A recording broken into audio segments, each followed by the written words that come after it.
नमस्कार. मी अपर्णा पाटील. एक प्रतिभासंपन्न कवयित्री म्हणजे शांताबाई शेळके.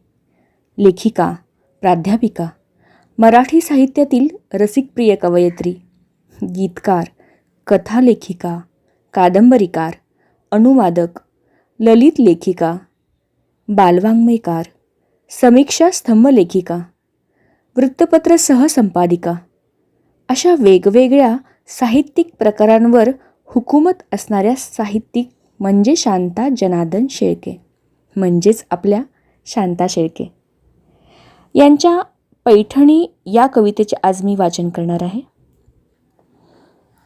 पैठणी.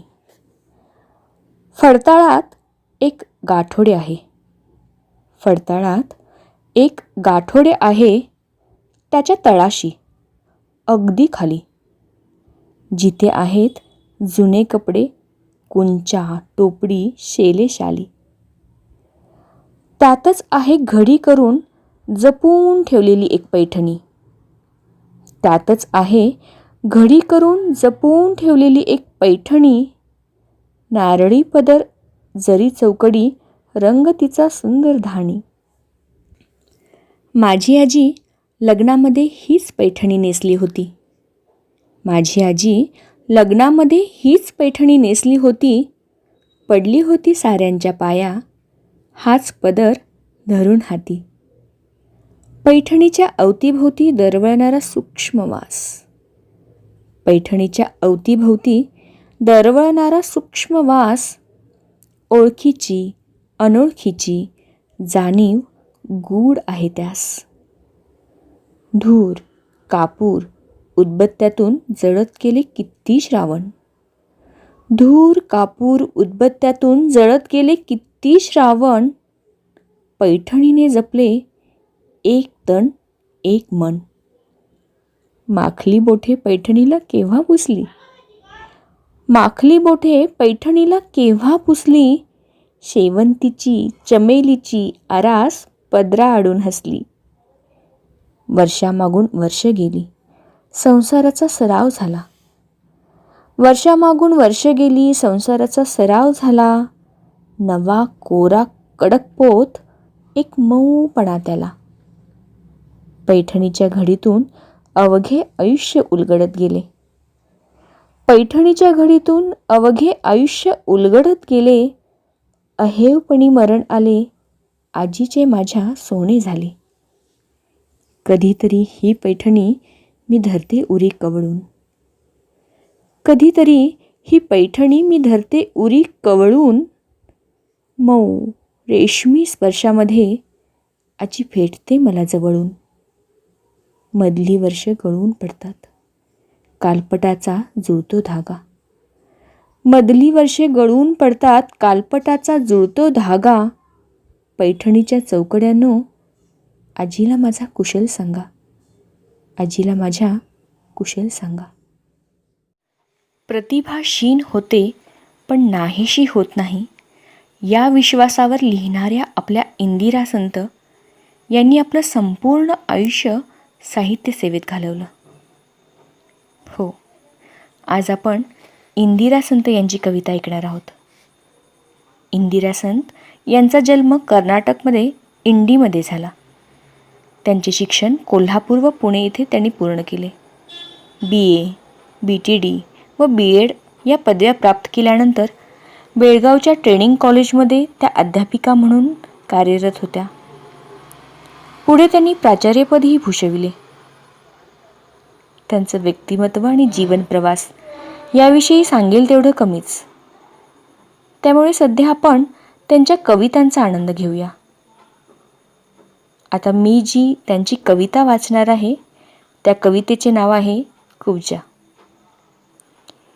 कृष्णाचं राधेबरोबरचं नातं, मीरा, सुदामा या अनेक नात्यातील प्रेम आपण वेगवेगळ्या रचनेतून वाचले असेल किंवा ऐकले असेल.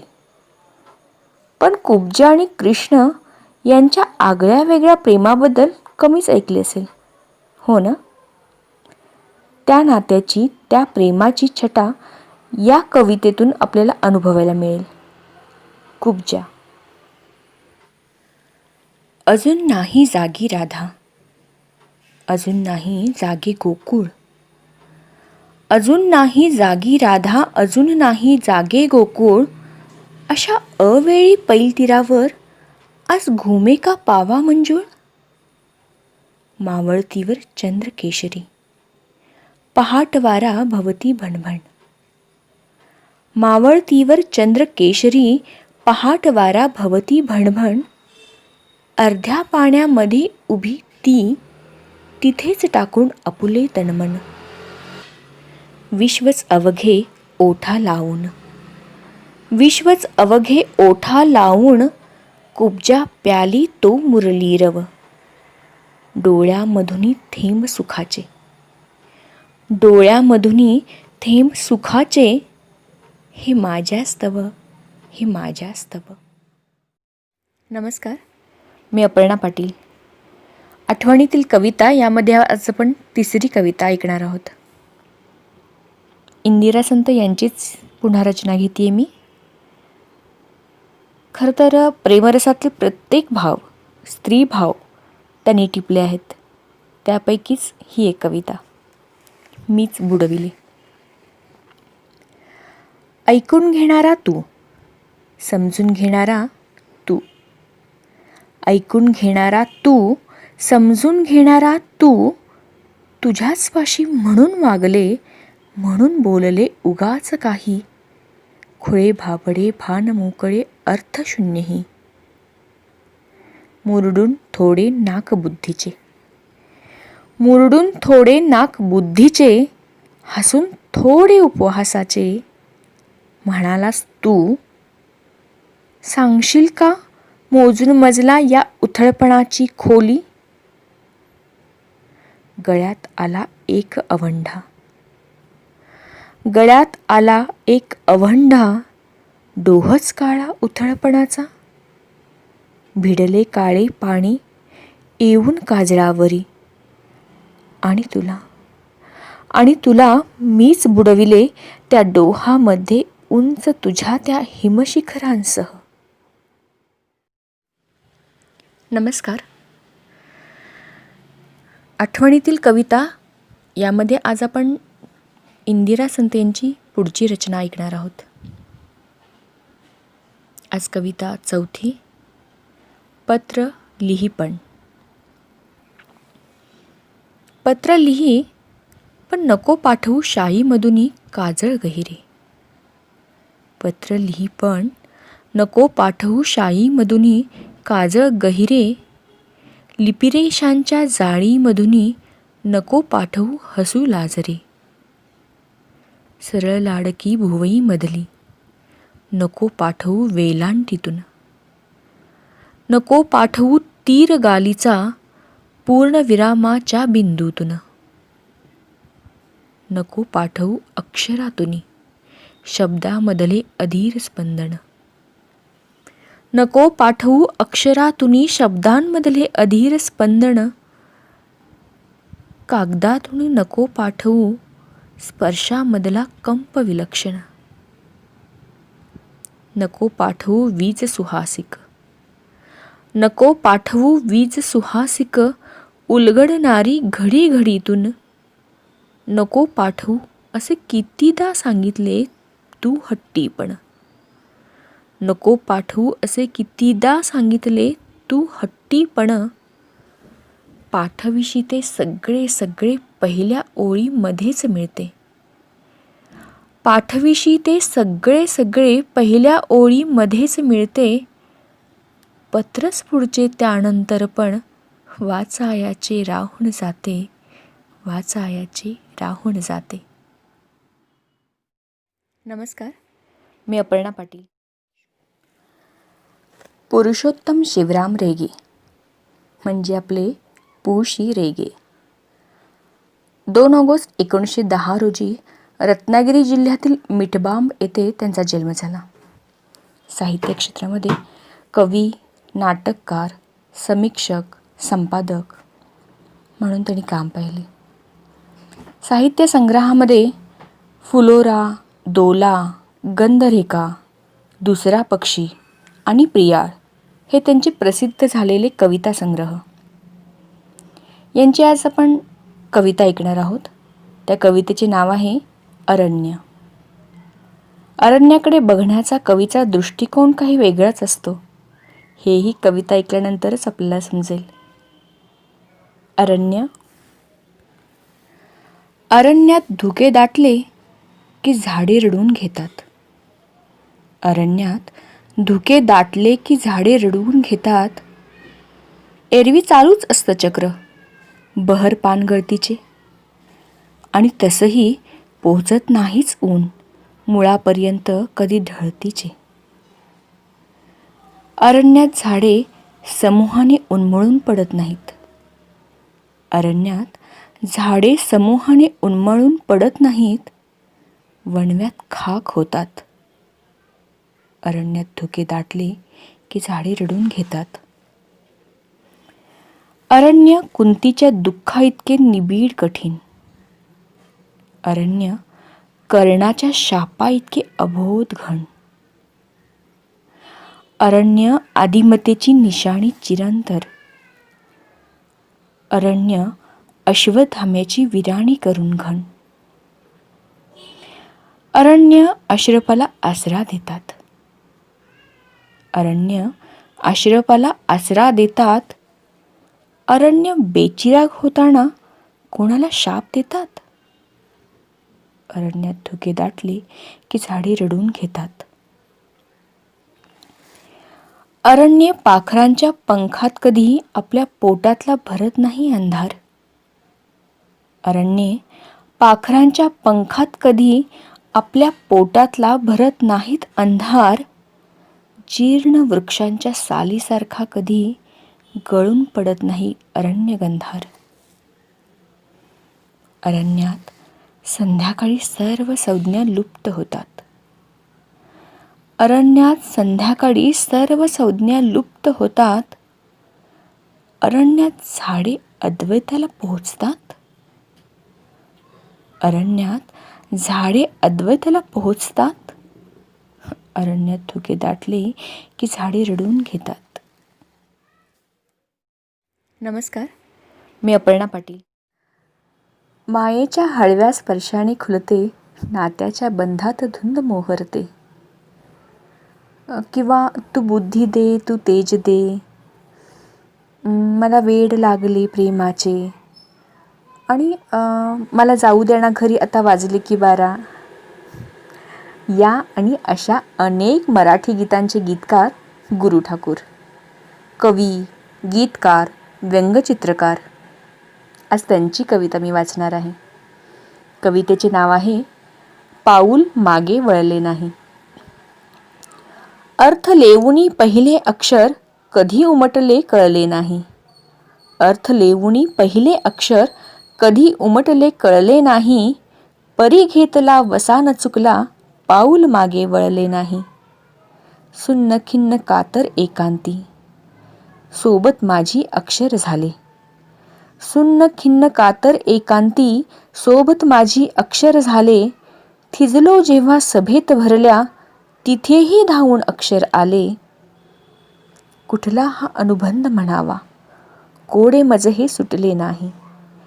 कुठला हा अनुबंध म्हणावा, कोडे मज हे सुटले नाही. परी घेतला वसा न चुकला, पाऊल मागे वळले नाही. कधी सांत्वने घेऊन आले, होऊनी अश्रू कधी ओघळले. कधी सांत्वने घेऊन आले, होऊनी अश्रू कधी ओघळले. रणरण त्या मध्यानी वेढा, मेघ होऊनी भिजवून गेले. आली गेली कैक वादळे, आली गेली कैक वादळे. विण नात्याची तुटली नाही. परी घेतला वसा न चुकला, पाऊल मागे वळले नाही. गेली उलटून युगे आता, त्या अनुबंधासही अंकुर फुटले. गेली उलटून युगे आता, त्या अनुबंधासही अंकुर फुटले. प्रश्न आताशा पडे जगाला, मी कुठला आणि अक्षर कुठले. परस्परातच आता असे मिसळलो, नुरले आता वेगळे काही. परस्परातच आता असे मिसळलो, नुरले आता वेगळे काही. परी घेतला वसा न चुकला, पाऊल मागे वळले नाही. परी घेतला वसा न चुकला, पाऊल मागे वळले नाही. नमस्कार, मी अपर्णा पाटील. गजानन दिगंबर माडगूळकर म्हणजेच गदी माडगूळकर हे आधुनिक काळातील मराठी भाषेतील अग्रगण्य साहित्यिक, कवी, गीतकार, लेखक, अभिनेता, कथा कादंबरीकार. यांना गदिमा या टोपण नावानेही ओळखले जाते.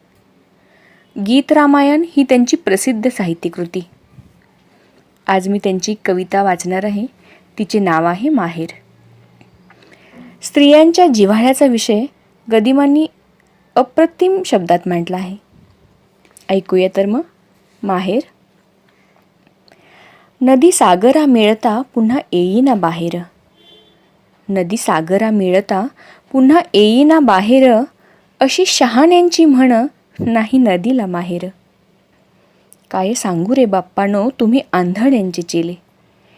काय सांगू रे बाप्पानो तुम्ही आंधळ्यांचे चेले. नदी माहेराला जाते म्हणूनच जग चाले. सारे जीवन नदीचे घेतो पोटात सागर.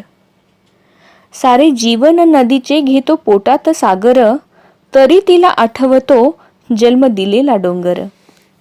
डोंगराच्या मायेसाठी रूप वाफेचे घेऊन. डोंगराच्या मायेसाठी रूप वाफेचे घेऊन, नदी तरंगत जाते पंख वाऱ्याचे लावून. पुन्हा होऊन लेकरू नदी वाजविते वाळा. पुन्हा होऊन लेकरू नदी वाजविते वाळा. पाना फुटतो डोंगरा आणि येतो पावसाळा. पाना फुटतो डोंगरा आणि येतो पावसाळा. नमस्कार, मी अपर्णा पाटील.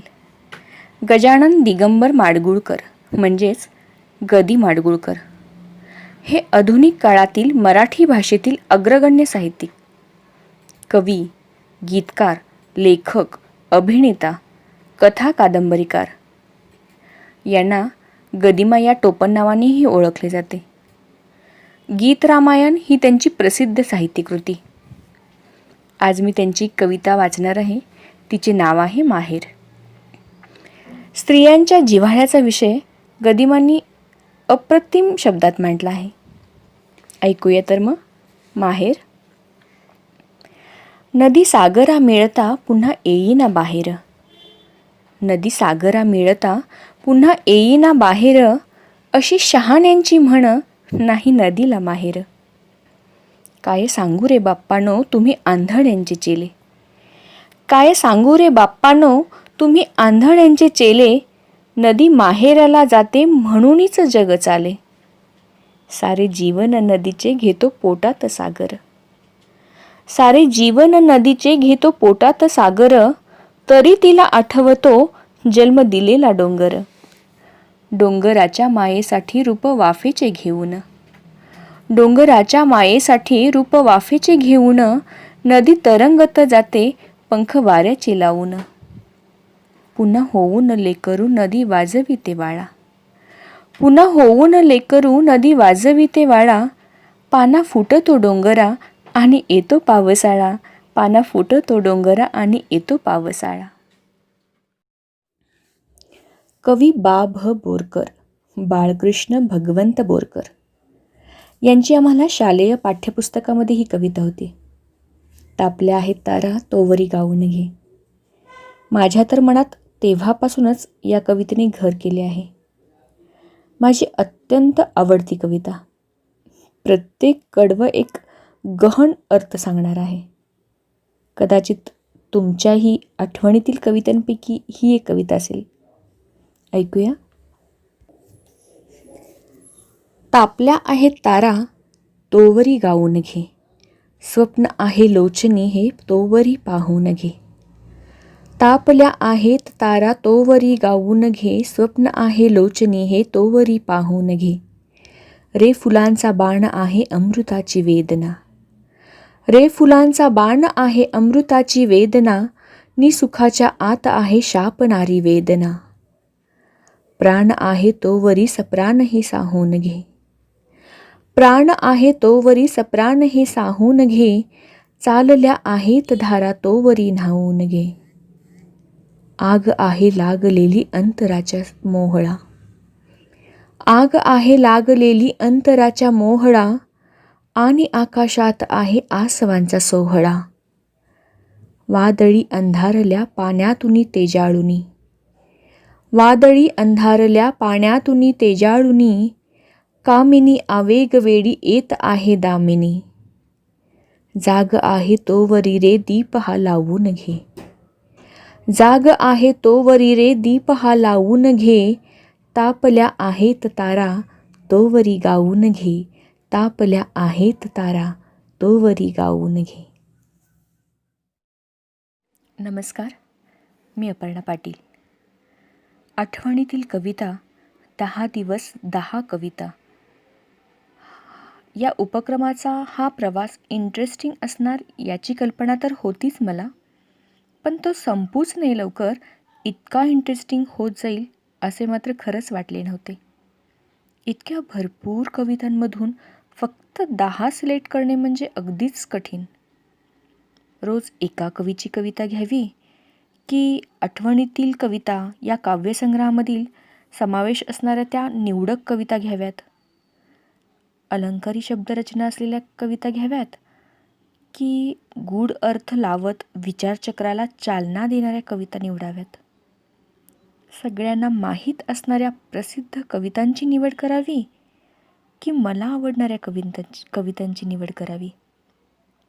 हे आणि अशा अनेक प्रश्नांना बाजूला ठेवून मी आणि तुम्ही यामधला हा वाचनकाळ म्हणजे आपल्यातल्या संवादातला एक दुवा असे समजून जे माझ्या परीने जसे शक्य होईल तसे सादरीकरण केले. आपण सर्वांनी त्यास लाईक, कमेंट, व्ह्यूजमधून जी पसंती दाखवली त्याबद्दल सर्वांचे आभार. अशीच साथ सोबत राहो ही आशा बाळगून आपण आजच्या 10व्या कवितेकडे वळूया. खरं तर ही कविता वाचण्यापूर्वी माझी या कवितेशी असणारी अटॅचमेंट मला सांगायला आवडेल. मी कविता साधारणतः वयाच्या 16-17व्या वर्षी लिहायला सुरुवात केली. कॉलेजच्या पहिल्याच वर्षी म्हणजे मी 11वीमध्ये असताना त्या वर्षीच्या कॉलेजमधल्या काव्यस्पर्धेचे एक श्रोता म्हणूनच कविता ऐकल्या. पण पाठ्यपुस्तकाबाहेर जाऊनही कविता लिहितात हे मला तेव्हा समजले. आणि मग ती मुलं लिहू शकतात तर मग मी का नाही असे म्हणून मी कविता लिहिण्याचा जाणीवपूर्वक प्रयत्न करायला लागले. तेव्हाच कुसुमाग्रजांची मी ही कविता रेडिओवर ऐकली. बाप रे, तेव्हा मात्र मी समजून चुकले होते की कविता लिहिणे हे भाऊला-भाऊलीच्या खेळा इतके सोपे नक्कीच नाही. कवितेला सखोल अभ्यासाची गरज असते. वाचन, शब्दभांडार, शब्दगुंफण कला, भाव, अर्थबोध, ऐक अशा खूप खूप खूप गोष्टींचा विचार करावा लागतो.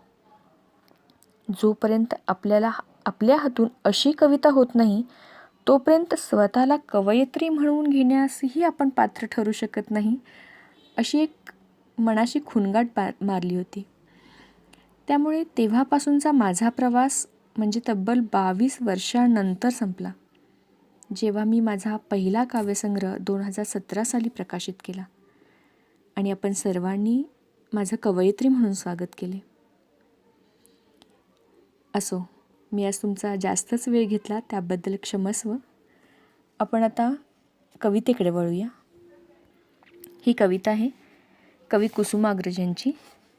कवितेचे नाव स्वातंत्र्य देवीची विनवणी. 50शीची उमर गाठली अभिवादन मज करू नका.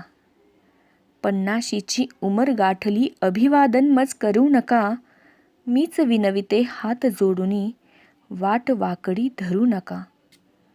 सूर्यकुळाचा दिव्य वारसा प्रियपुत्रांनो तुम्हा मिळे. सूर्यकुळाचा दिव्य वारसा प्रियपुत्रांनो तुम्हा मिळे. काळोखाचे करुण पूजन घुबडांचे व्रत धरू नका. प्रकाश पेरा आपुल्या भोवती दिवा दिव्याने पेटत असे. प्रकाश पेरा आपुल्या भोवती दिवा दिव्याने पेटत असे. इथे भ्रष्टता तिथे नष्टता शंखच पोकळ फुंकू नका.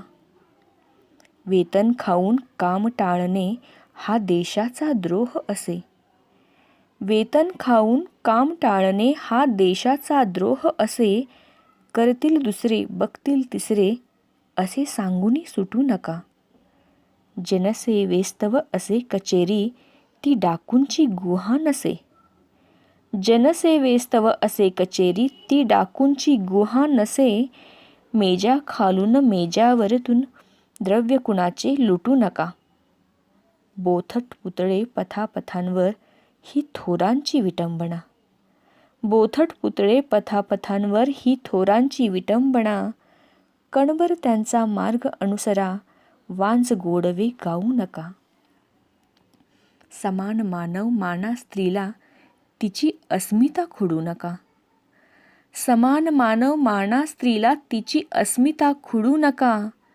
देवी म्हणून भजू नका की दासी म्हणून छळू नका. तरुणाईचे बळ देशाचे जपा वाढवा तरुपरी. तरुणाईचे बळ देशाचे जपा वाढवा तरुपरी.